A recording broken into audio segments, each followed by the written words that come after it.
राज्यमाता गोमाता संवाद यात्रेचे नांदेडमध्ये आगमन. गोमाता आणि शेती या विषयावर संवाद यात्रेच्या माध्यमातून जनजागृती. राज्यमाता गोमाता संवाद यात्रेचे नांदेडमध्ये आगमन झाले. 22 जून रोजी पुणे येथून या संवाद यात्रेला सुरुवात झाली. जवळपास 14 जिल्ह्यांतून मार्गक्रमण करत ही राज्यमाता गोमाता संवाद यात्रा नांदेडमध्ये पोहोचली आहे. नांदेड जिल्हा गोशाळा महासंघाच्या वतीने या यात्रेचे जोरदार स्वागत करण्यात आले.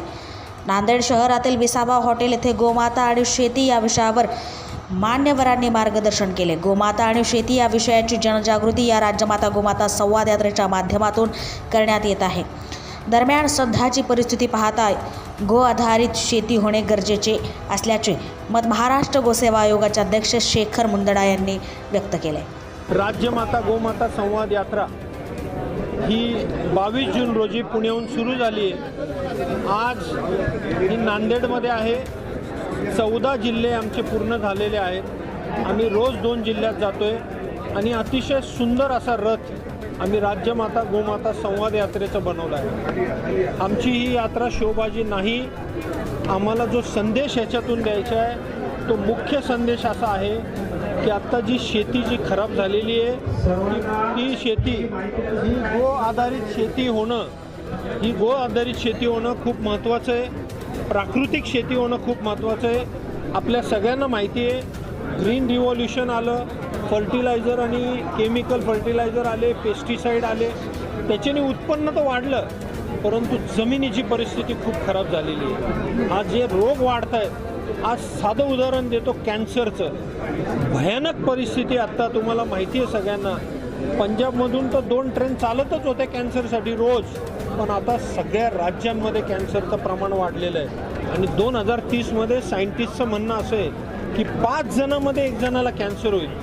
अहो, आज नाही आपण लवकर पाऊल उचलले तर येणारी परिस्थिती भयानक असणार आहे. आज 2-2 आणि 8-8 वर्षाच्या मुलांना हार्ट अटॅक येत आहेत. त्यांना शुगर, BP हे कुठून येतं आहे?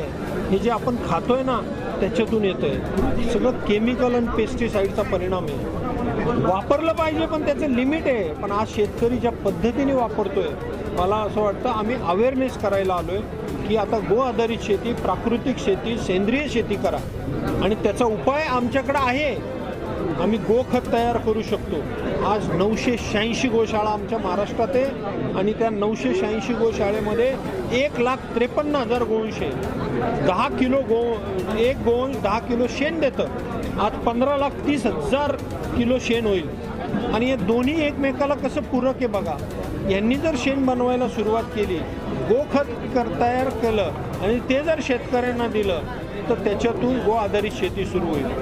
हे आम्ही सगळ्या गोशाळेला आवाहन केलेलं आहे. आणि आम्ही आवाहन अशासाठी केलं आहे की महाराष्ट्र गोसेवा आयोगामार्फत आपण 50 रुपये प्रतिदिन प्रति देशी गाय हे अनुदान देतो आहे. आज 132 कोटी रुपये या गोशाळेला आम्ही अनुदानात वितरित करतो आहे. आम्ही उपकार नाही करत आहे, पण त्यांची परिस्थिती खरंच बिकट आहे. पण आता कुठेतरी पाऊल उचललं पाहिजे.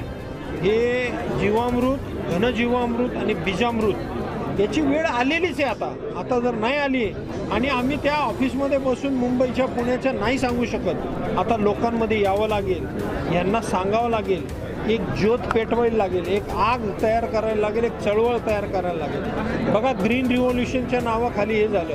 मग आलं व्हाईट रिव्होल्यूशन. व्हाईट रिव्होल्यूशनमध्ये दूध वाढवण्यासाठी सगळ्या संकरित गायी आल्या, विदेशी गायी आल्या. त्यांचं दूध तर वाढलं आहे पण ते आरोग्याला किती फायदेमंद आहे हा खूप मोठा प्रश्न उभा राहिलेला आहे. पण देशी गाईचं दूध हे अतिशय जबरदस्त आहे आरोग्यासाठी. आज डॉक्टरसुद्धा लिहून देतो प्रेस्क्रिप्शनमध्ये, आईचं दूध बंद झाल्यावर देशी गाईचं दूध द्यावं. अहो, याच्यात अर्थ समजा ना तुम्ही. आणि हे जर करायचं असेल तर आता सगळ्यांना जागं व्हावं लागेल.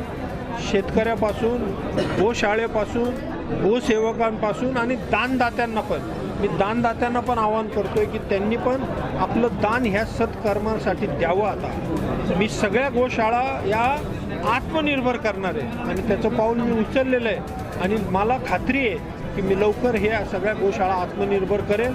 आणि मी माझ्या ऑफिसमध्ये बसून नाही करू शकत, म्हणून आम्ही सगळ्या जिल्ह्यातून प्रवास करून 5 जुलैला आम्ही नागपूरमध्ये जातो आहे. आणि देवेंद्रजी फडणवीस महाराष्ट्राचे आदरणीय मुख्यमंत्री यांच्या उपस्थितीत हा समारोप आहे. आणि हे सगळं डॉक्युमेंट, हे डॉकेट, याच्यातले काही मुद्दे, जे योग्य मुद्दे आम्ही त्यांच्यासमोर मांडणार आहे. पुढची दिशा हे ते आम्हाला ठरवतील, ते आम्हाला दिशा देतील.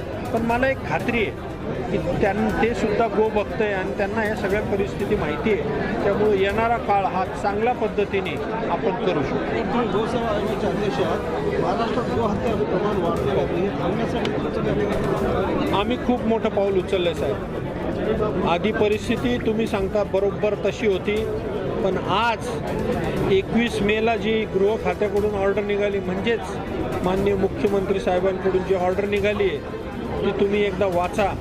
आणि त्याच्यामध्ये आता गोवंशाला कत्तल करायचं या लोकांनी विसरून जावं, नाही तर ते एकदा आत गेले तर बाहेर येऊ शकत नाही, असे कायदे आम्ही बनवले. पहिल्यांदा गो तस्करीवर आता मकोका लागतोय.